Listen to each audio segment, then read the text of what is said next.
오늘 말씀 전하겠습니다. 말씀은 로마서 9장 1절부터 5절까지 말씀입니다. 제목은 팬입니까? 제자입니까? 자, 말씀 같이 읽겠습니다. 시작. 내가 그리스도 안에서 참말을 하고 거짓말을 아니하노라.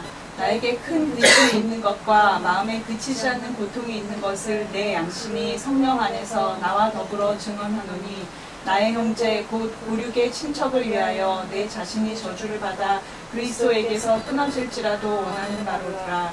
그들은 이스라엘 사람이라. 그들에게는 양자됨과 영광과 언약들과 율법을 세우신 것과 예배와 약속들이 있고, 조상들도 그들의 것이요 육신으로 하면 그리스도가 그들에게서 나셨으니 그는 만물 위에 계셔서 세세의 찬양을 받으실 하나님이시리라. 아멘. 오늘 말씀은 지난주에 이어서 같이 하는 말씀입니다. 근데 성경은 보면 이제 한 장 한 장 보면 그 성경 전체의 숲을 못 봅니다. 특히 로마서나 아니면 로마서뿐만 아니라 모든 성경이 연이어서 쭉 봐야지 되는 거지. 원래 이 로마서, 특히 서신서, 바울 서신에 있는 그런 모든 서신서가 한 장 한 장 이렇게 낱개로 되어 있는 게 아니라 어떻게 되어 있죠? 서신 편지 보낼 때 그 내용을 끊어서 보내지 않잖아요. 한꺼번에 쭉 해서 보내죠. 그렇듯이 이 서신서가 원래 이게 로마서다 한 두루마리에 있었던 그런 서신입니다.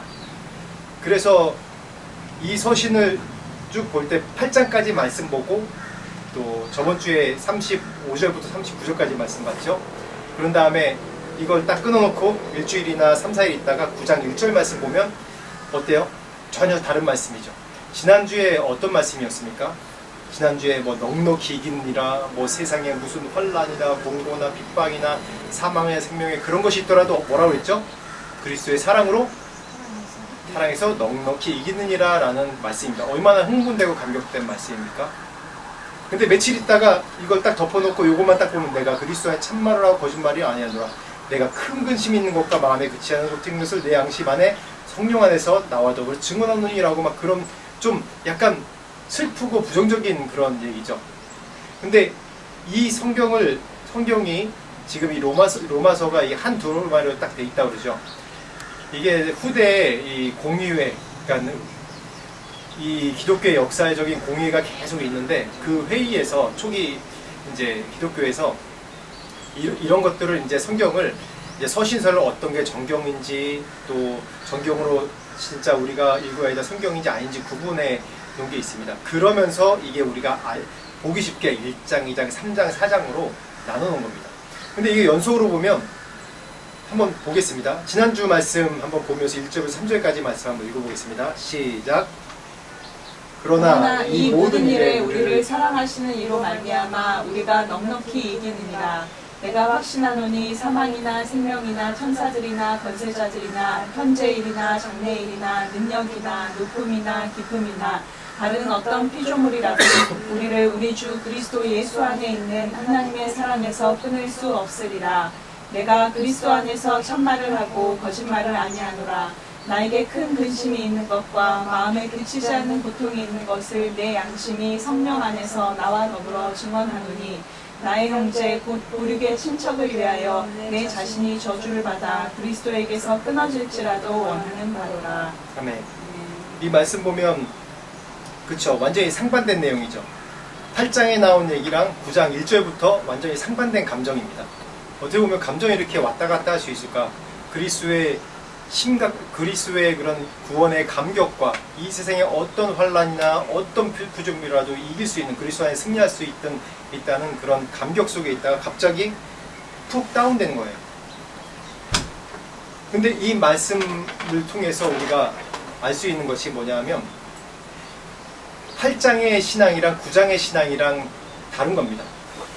8장에서 나오는 신앙이랑 8장에서는 그리스도의 구원의 감격과 기쁨과, 또 우리가 지금 낭망할 처지에 있고 로마 초대교회 이 고난 가운데 있는 그런 성도들이지만은 여전히 그 모든 환난에서 우리가 이길 수 있다는 기쁨과 감격이지만, 1장 말씀에는 뭐라고 나와 있죠? 쭉 보면 어떤 것에 원통하고 슬퍼하고 애통하냐면 구원받지 못한 유대인에 대한 슬픔과 애통이 있는 것입니다. 그래서 9장 1장 말씀부터는 내 구원의 감격이 아닌 다른 사람, 내 이웃, 유대인들에 대한 구원의 감격에 대해서 감격을 누리지 못하고 있는 것에 대해서 애처롭고 안타까워하고 있고 원통해하고 있는 것입니다. 바울이 누굽니까? 이방인입니까? 아니죠. 바울이 유대인이죠. 근데 바울의 부르신 소명이 뭡니까? 소명이 뭐예요? 유대인을 위한 선지자라고 그랬어요? 아니죠. 이방의 사도라고 분명히 얘기했습니다. 바울의 소명이 뭐냐면 유대인의 구원보다도 유대교회, 그러니까 예루살렘에 이스라엘에 있는 사람 구원보다도 이방에서 복음 전파하기, 이방의 교회를 세우고 복음 전파하는 그런 일들을 주로 한 것이 바울의 사명이고, 그걸로 인해서 이방의 사도로 부름 받은 것이 그의 소명입니다. 근데 9장 말씀에 갑자기 와가지고 이 슬퍼하는 거예요. 왜 안타까우고 원통해할까요? 한번 4절 5절 말씀 한번 읽어봅시다. 시작. 그들은 이스라엘 사람이라. 그들에게는 양자됨과 영광과 언약들과 율법을 세우신 것과 예배와 약속들이 있고, 주상들도 그들의 것이요 육신으로 하면 그리스도가 그들에게서 나셨으니 그는 만물 위에 계셔서 세세의 찬양을 받으실 하나님이시니라. 아멘. 여기에 보면 바울이 왜 이 유대인을 보고 안타까워하고 이 원통해했는지 이 정확하게 나옵니다. 그들은이라는 얘기는 유대인들이죠. 이스라엘 사람이라고 했죠. 그들은 뭐라고 했죠? 8가지 나옵니다. 양자됨, 그리고 영광, 언약들, 율법, 예배, 약속, 그리고 조상들이 그들의 것이고, 육신으로 얘기하면 뭐라고 했죠? 정말 중요한 그리스도가 그들에게 나셨다고 했어요. 그들이 구원의 문턱까지 갔는데 그 이상을 넘어가지 못하는 거예요. 구원의 문턱까지 갔다는 거는 구원받은 게 아니에요. 전혀 꽝이라는 거예요. 꽝. 이들이 벌써 이 이스라엘 사람들이 정말 하나님의 은혜를 받은 민족인데, 하나님의 구원의 은혜 받은 민족인데, 왜 이 유대인들이 바로 마지막 단계 그리스도의 구원을 거부하고 왜 배신했는지. 하나님이 이스라엘에게 베푸신 축복이 있습니다. 하나님이 이스라엘 아브라함을, 창세기 12장만 아브라함을 택하셨죠. 한 가족의 구원을 택하신 겁니다. 아브라함을 택하셨어요. 그리고 너로 인해서 창대케 하지. 온 열방이 축복을 받으리라라는 그런 축복을 줬습니다. 그 아브라함이 그 말씀을 믿기까지 세월이 많이 걸렸지만 결국 그 말씀을 믿었습니다. 믿음에 어떻게 됐다고 그랬죠? 창세기 21장에 그 믿음으로 말미암아 하나님이 의롭다 여김, 칭의예요. 그 믿음으로 말미암아 의롭다고 여김 받았다고 했습니다. 그래서 믿음의 조상이 된 것이죠. 그래서 아브라함이 성숙지 않았지만 아브라함을 통해서 이삭이 낳고, 이삭을 통해서 야곱이 낳고, 야곱을 통해서 이 요셉이 낳습니다. 그 기간 동안에 한 가족이 하나님의 백성이지 그 나라 전체가 백성이 안 된 거예요. 한 가족을 구원하시기로 처음에 시작하신 거예요. 그래서 요셉이 애굽의 총리가 됐을 때, 이집트의 총리가 됐을 때, 그 기근에 가족이 들어간 인원이 70명이라 그랬죠. 남자만 70명밖에 안 들어갔는데 어떻게 해요? 400여 년이 지나서 얼마나 많은 인원이 됐죠? 장정만, 계수할 수 있는 장정만 60만. 그러니까 지금으로 얘기하면 한 200만 명 정도 되는 그런 400년 만에 그런 나라를 이루어서 나왔습니다. 처음에 개인을 구원하셨죠. 가족을 구원하셨죠. 그리고 그 시족 사회를 구원하셨죠. 약속을 해주셨어요. 아브라함 믿음의 약속으로. 그런 다음에 그 믿음의 약속으로 요셉을 통해서 이집트에서 나라를 이루게 하셨어요. 나라를 이루게 하시고, 그 후에 어떻게 하셨죠? 출애굽하게 하셔서 그 다음에 땅도 갖기 전에 나라로 세우셨어요. 거기에 주신 축복이 뭡니까? 율법입니다. 시내산에서 10계명을 주시고 율법을 주신 거예요. 이 영광과 이런 수많은 언약들과 율법, 또 그 이후에 하나님이 어떻게 하셨냐면 예배하는 제사법을 가르쳐 주셨어요. 손수 어떻게 정결하게 되며 거룩은 어떻게 해서 거룩을 취할 수 있으며 제사장들을 세우시고 하나님께 나가는 법을 이스라엘 백성들에게 이 40년 광야 기간 동안에 계속 훈련시키셨어요. 그러면서 계속 약속하셨어요. 계속. 왕이 바뀔 때마다 타락하고 다시 돌아올 때마다 하나님의 언약을 다시 확인시켜 주시고 약속해 주시고, 그러기를 정말 수도 없이 많이 이스라엘 백성에게 약속과 언약을 다시 확인시켜 주시고 또 회복시켜 주시고, 그런 일들을 수많은 과정을 통해서, 이 역사를 통해서, 이스라엘 역사 자체가 그겁니다. 구원의 역사입니다. 구원의 역사. 어떻게 하면 인류가 구원받을 수 있을지, 이스라엘이 구원받을 수 있을지, 그 역사입니다.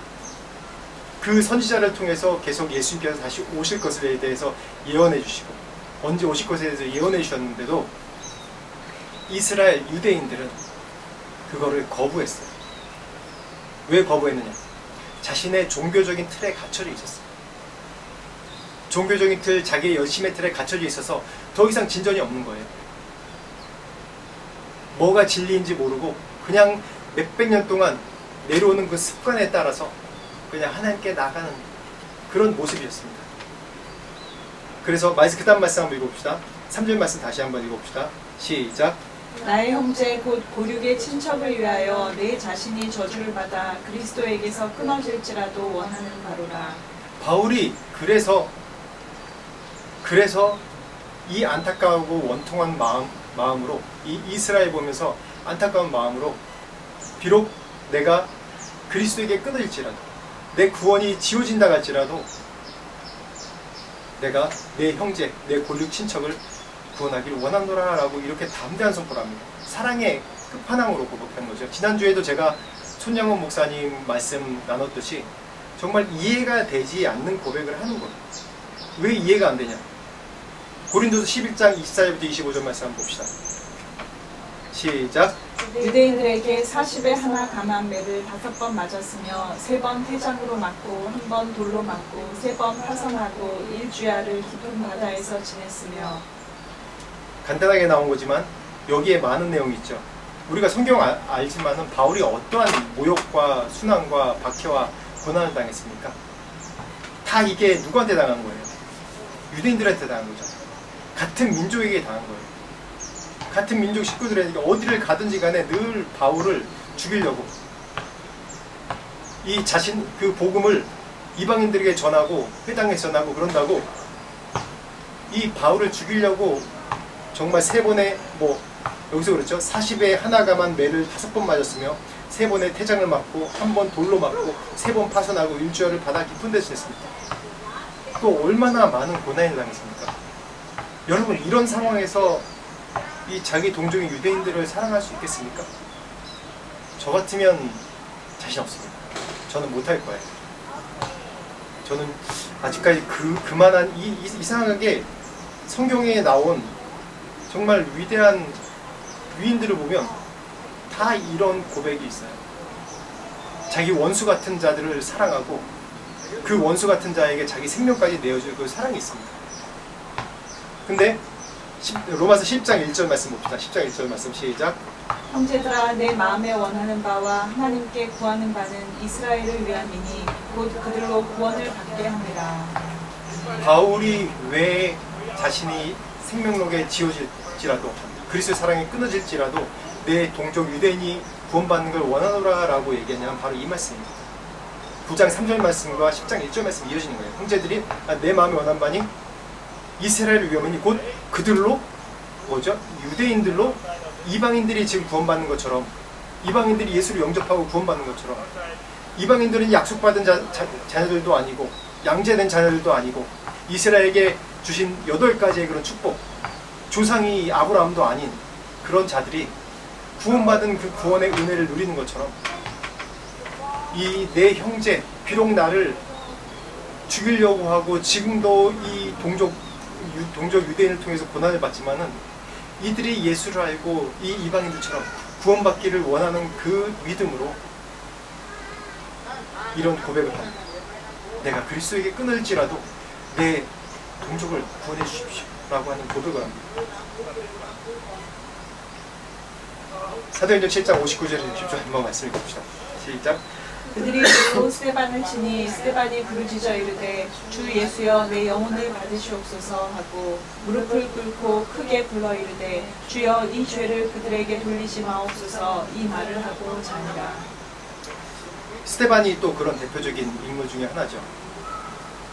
스데반이 어떻게 했습니까? 이 7장 말씀에 길게 유대인들을 위해서 설교를 합니다. 그때 이 유대인들이 마음에 찔리지만 분노해서 어떻게 해요? 돌로 쳐 죽였습니다. 같은 동족 유대인. 예수 그리스도의 복음을 전한다는 그 이유로 돌로 쳐 죽였어요. 죽으면서 뭐라고 그래요? 죽으면서 저주를 했나요? 아니죠. 주여 이 죄를 그들에게 돌리지 마옵소서라고 합니다. 그때 돌로 치는 무리 중에 리더 중에 하나가 누구죠? 바로 바울이에요. 바울. 어떻게 이런 사랑이 나올까요? 지난주에 손양원 목사님의 그런 사랑을 보면서도 참 이해가 되지 않는 그런 사랑인데 어떻게 바울처럼 이런 동족을 위해서 수많은 고난을 당하지만 동족을 위해서 자신을 헌신하는 그런 사랑이 나오고 스데반처럼 억울한 죽음을 당하는데도 그 당시 직결 처분 당하는 그런 억울한 자리인데도 뭐라고 그래요? 저주를 하는 게 아니라 어떻게 해요? 저주를 하는 게 아니라 축복을 합니다. 마태복음 22장 37절에서 40절 말씀 봅시다. 읽어보겠습니다. 시작. 예수께서 이르시되 내 마음을 다하고 목숨을 다하고 뜻을 다하여 주 너의 하나님을 사랑하라 하셨으니 이것이 크고 첫째 되는 계명이요 둘째도 그와 같으니 내 이웃을 내 자신같이 사랑하라 하셨으니 이 두 계명이 온 율법과 선지자의 강령이니라. 아멘. 제가 방금 말씀드렸듯이 참 이해할 수 없는 사랑을 또 이 바울과 스데반과 또 성경의 많은 인물들이 그런 용서하고 또 품는 사랑을 했습니다. 그 이유가 뭐냐면 이 말씀으로 우리가 알 수 있습니다. 예수님께서 이 모든 율법을 두 가지로 줄였죠. 뭐라고 했죠? 하나님을 사랑하고 그리고 그게 첫째 되는 계명이요. 둘째 뭐라고 하죠? 내 이웃을 내 자신같이 내 몸같이 사랑하라. 이 두 가지입니다. 두 계명이 온 율법과 선지자가 말한 오랫도록 약속과 언약과 율법과 모든 것을 포함해서 그걸 두 가지로 딱 주인 말씀이 하나님을 사랑하고 내 이웃을 내 몸과 같이 사랑하는 겁니다. 굉장히 상투적이고 추상적인 것 같죠. 근데 방금 전에 제가 말씀 나눈 것처럼 바울과 스데반과 또 이제 많은 성경의 인물들이 이러한 사랑으로 이러한 하나님의 율법의 정말 원리인 그 강령을 이해하고 그 말씀대로 적용하고 살았기 때문에 그런 사랑이 나온 겁니다. 요한복음 3장 1절에서 2절 말씀 한번 보겠습니다. 시작. 그런데 바리새인 중에 니고데모라 하는 사람이 있으니 유대인의 지도자라. 그가 밤에 예수께 와서 이르되 랍비여 우리가 보시는 하나님께로부터 오신 선생인 줄 아나이다. 하나님이 함께 하시지 아니하시면 당신이 행하시는 이 표적을 아무도 할 수 없음이니이다. 네. 당시에 예수님이 참 인기가 많은 분이었습니다. 십자가에 못 박히기 전까지. 제가 이 오늘 설교 제목을 팬입니까? 제자입니까? 라는 그런 내용 2012년에 나온 책인데 카일이란 분이 이제 쓴 책입니다. 그 책을 읽으면서 지난주에 읽으면서 오늘 말씀이랑 이게 너무 매치가 돼가지고 이 말씀을 인용했습니다. 그 또 제목을 인용했고 거기에 보면 이제 그분이 그렇게 얘기하더라고요. 팬과 제자를 구분하는 기준. 팬이 뭡니까? 우리 팬 그러면 아이돌을 따라하는 팬, 또 뭐 스포츠에 열광하는 팬들이 있죠. 그런 이제 엔터테인먼트나 스포츠나 눈에 보이는 그런 직업의 분들은 다 팬들의 그런 사랑을 먹고 산다고 그래요. 근데 그 팬들이 어떻습니까? 굉장히 정말 열광하는 팬들은 가수면 가수, 스포츠스타면 스포츠스타 그 사람의 모든 연역을 다 외워요. 어디서 태어났고 어떤 공부를 하고 심지어는 뭐 뭘 좋아하고 싫어하고 잠잘 때 버릇이 뭔지 또 뭐 아무튼 우리도 알지 못하는 보통 사람 알지 못하는 그런 것들을 다 알아요. 그런데 그런 팬이 오래 가느냐? 그 사람에 대한 정보는 다 있죠. 근데 다른 게 뭐냐면 개인적인 교제가 없어요. 그냥 아이돌로 사랑하고 좋아하고 뭔가 보이는 그런 우상으로 이상적인 사람으로 좋아하는 거예요. 스포츠면 스포츠의 이상적인 걸로. 근데 개인적인 교제는 없죠. 개인적인 교제는 없잖아요. 근데 오늘 이 말씀 왜 니고데모를 얘기하냐면, 니고데모가 여기 말씀 보면 이 밤에 이 니고데모가 신분이 뭐냐면 이 산헤드린 공회, 지금으로 얘기하면 국회의원보다 더 높은 결정하는 기관이니까 모든 걸, 그런 기관의 산헤드린 공회 회원이었어요. 국회의원이나 마찬가지예요. 근데 그때 당시 산헤드린 공회 회원이 되려면 덕망도 있어야 되고 재산도 있어야 되고 정치력도 있어야 되지만 또 율법, 말씀을 가르칠 수 있는 능력까지 있어야 되는 그런 랍비의 그런 수준이 되는 사람들이 산헤드린 공회의 회원이 됐습니다. 근데 그때 당시에 니고데모가 예수님의 말씀하시는 것과 그 기적과 그런 걸 보면서 예수님을 믿었어요. 믿고 예수님에 대해서 알고 싶었어요. 그래서 어떻게 하냐, 밤에 예수께 와서 랍비어라고 얘기하면서 예수님께 정말 중요한, 정말 배운 사람으로서의 그 질문을 합니다. 구원이 뭡니까? 그 거듭남에 대해서 얘기하시고, 그 거듭남이 왜 그 창세로부터 어떤 식으로 이루어졌는지, 또 이 구원에 대해서 니고데모에게 설명을 해줍니다. 근데 중요한 포인트가 뭐냐면, 니고데모는 아직까지, 그 책에 보면 니고데모는 아직까지 팬이에요. 제자가 아니에요. 왜냐? 밤에 몰래 왔어요. 왜 밤에 왔을까? 산헤드린 공회 회원이라면 이 제사장과 바리새인과 율법주의자, 그런 예수님이 반대했던 그런 무리들 속에 있는 하나의 정치적인 그런 높은 위치에 있는 사람이에요. 만약에 예수님을 따른다 그러면 그때 당시 예수님 이단처럼 보고 배척했는데, 예수님 따른다 그러면 자신의 명예, 자신이 벌어들인 자신의 그런 그 재물, 그런 모든 것들을 잃을 수도 있는 그런 상황이에요. 왜냐, 당시에 보면 스데반도 한순간에 군중심리로 사람들이 쳐 죽였지 않습니까? 그런 위험을 부담하고 예수님을 믿어야 되는 그런 시기였어요. 아무리 산헤드린 공회원 회원이라고 해도, 국회의원이라고 해도. 그래서 밤에 몰려온 거예요. 근데 이 사람이 아직까지도 팬이었는데 어떤 과정을 겪느냐, 그 중간 과정은 다 나와 있지 않지만 마지막에 요한복음 7장 51절에 52절 말씀 같이 보겠습니다. 시작. 우리 율법은 사람의 말을 듣고 그 행한 것을 알기 전에 심판하느냐? 그들이 대답하여 이르되 너도 갈릴리에서 왔느냐? 찾아보라. 갈릴리에서는 선지자가 나지 못하느니라 하여더라. 네. 뭐라고 그러죠? 이때가 예수님께서 예수님을 십자가에 못 박으려고 막 그 논쟁하고 십자가에 못 박아야 된다고 막 이제 죄를 뒤집어 씌우는 시기예요. 그때 이 니고데모가 밤에 찾아오던 니고데모가 담대하게 산헤드린 공회에 손들고 얘기해서 그래요. 우리 율법은 사람의 말만 듣고 이것을 그 행한 일을 알기도 전에, 변호도 듣기 전에 심판하고 사람을 죽이려 하느냐라고 손들고 대답하는 거예요. 그때 이 산헤드린 공회 회원들이 뭐라고 그래요? 너도 갈릴리에서 왔느냐라고 해요. 갈릴리라는 뜻이 뭐냐면, 이 성경에는 이방의 갈릴리라고라는 이 성경 문구가 나옵니다. 이방의 갈릴리. 그러니까 갈릴리는 이 유대인들은 자기네 혈통, 자기네끼리 자기네 혈통을 굉장히 중요시 여기는데, 갈릴리 그러면 이방의 갈릴리, 이방 같지도 않은 이방 같은 그런 곳이다 라는 뜻이에요. 그러니까 무시하는 얘기예요. 굉장히 무시하는 얘기예요. 이 정통, 그 혈통과 정통이 있는 이 산헤드린 공회 회원인데, 니고데모가. 그런데 같은 공회 회원에게 너도 무슨 갈릴리에서 왔느냐라고 하는 그런 아주 모욕적인 얘기를 들을 정도로 니고데모가 담대하게 얘기합니다. 그리고 예수님 돌아가실 때 침향과 모래알 가지고 예수님께 같이 돌아가신 다음, 그리고 어떻게 됩니까? 그리고 나중에 이제 후대에 나오는 얘기인데, 후대에 보면 이 니고데모가 이제 순교를 했다고 얘기를 합니다. 출애굽기 32장 32절 말씀 한번 보겠습니다. 시작.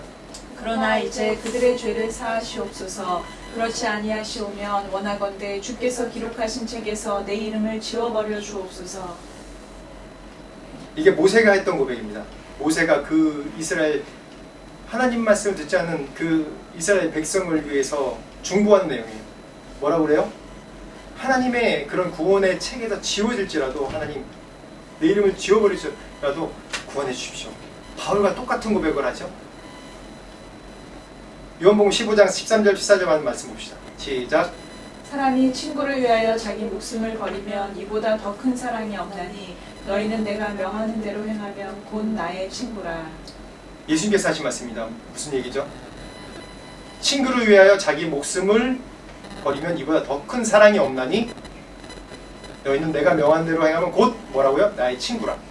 한번 자세히 이 말씀 보세요. 예수님이 누구를 위해서 십자가 못 박혀 돌아가셨죠? 우리를 위해서 돌아가셨죠. 우린 누구예요? 예수님의 친구입니다. 친구가 되는 이 말씀 구절, 예수님께서 말씀하신 말씀 구절에만 의하면 우린 예수님의 친구가 되는 거예요. 왜? 사람이 친구를 위해 자기 목숨을 버리면 이보다 더 큰 사랑이 없다고 그랬어요. 너희는 내가 명한 대로 행하면 곧 나의 친구라. 예수님께서 직접 행하셨죠. 우리를 위해서 십자가에 돌아가셨죠. 그리고 우리는 예수님의 친구가 됐어요. 즉 다시 바꿔놓고 얘기하면 뭐라고 그래요? 이 말씀대로 하면 뭐라고 그러죠? 내 이웃을 사랑하되 어느 지경까지 사랑하라고요? 내 목숨을 버리기까지 사랑하라. 예수님께서 말씀하셨어요. 이게 이 율법의 두 가지 강령, 하나님을 사랑하고 내 이웃을 내 몸과 같이 사랑한 이 두 가지 강령입니다. 목숨을 바치는 사랑, 이게 얼마나 중요한지요.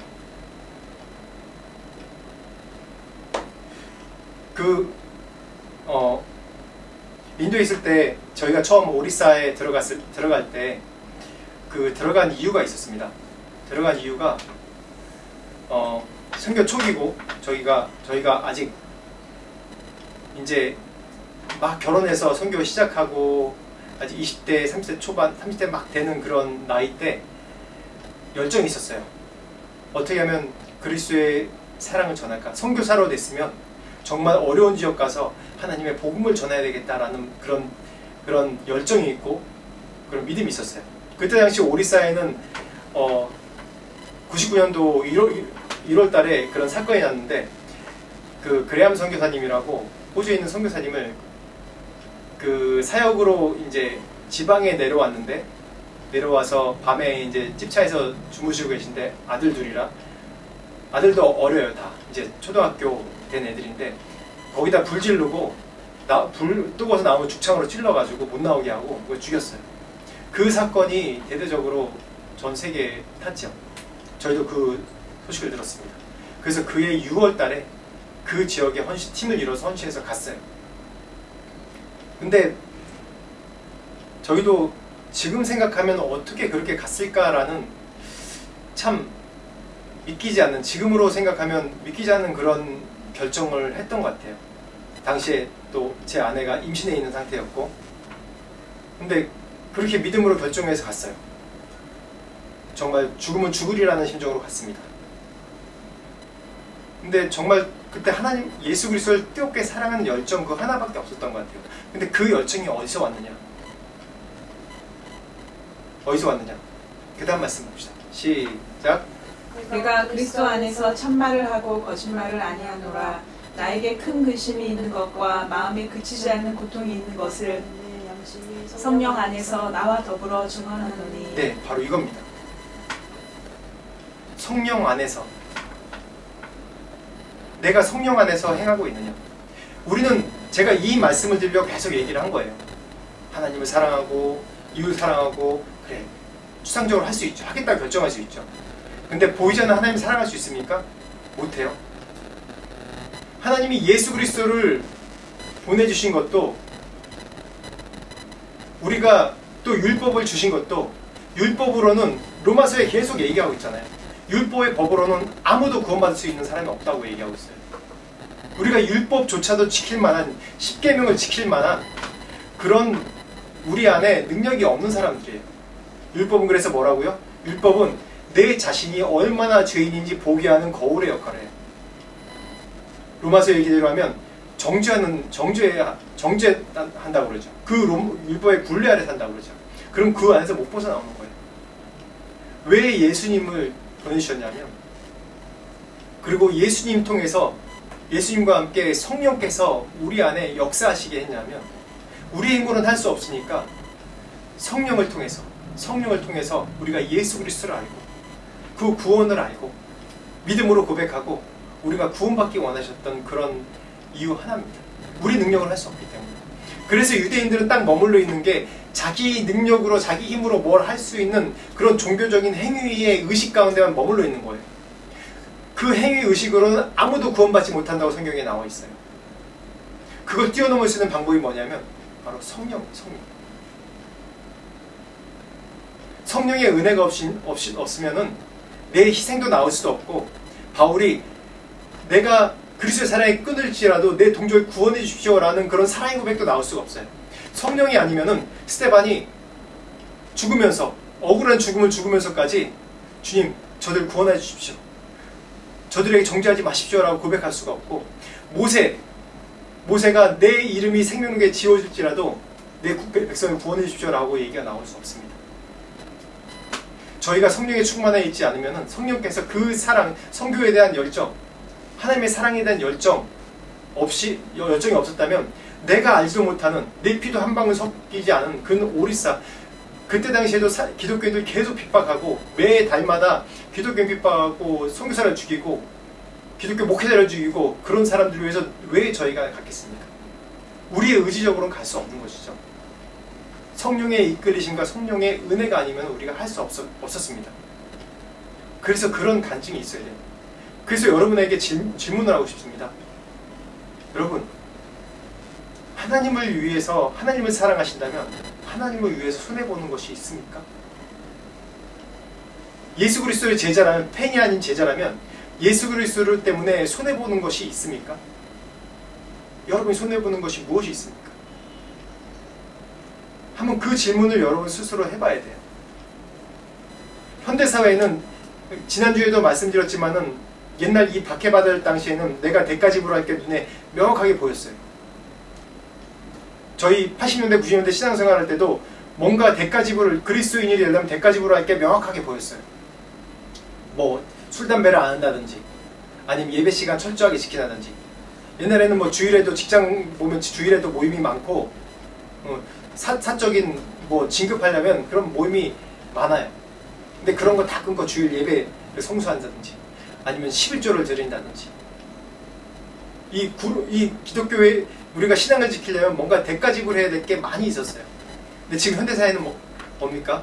물론 옛날이랑 지금이랑 또 다른 류의 대가집들이 있어요, 분명하게.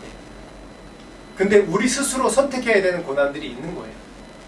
내가 그리스도인으로서 올바른 기준을 갖고 말씀의 기준을 갖고 살려면 내가 이 세상과 타협하지 않고, 세상은 다 우리에게 열려있지만 타협하지 않고 내가 하나님의 기준으로 살아가야 되는 그런 것이 있어야 되는 거예요. 그러기 위해서는 내가 감수해야 될 것이 너무나도 많아요. 정말 많습니다.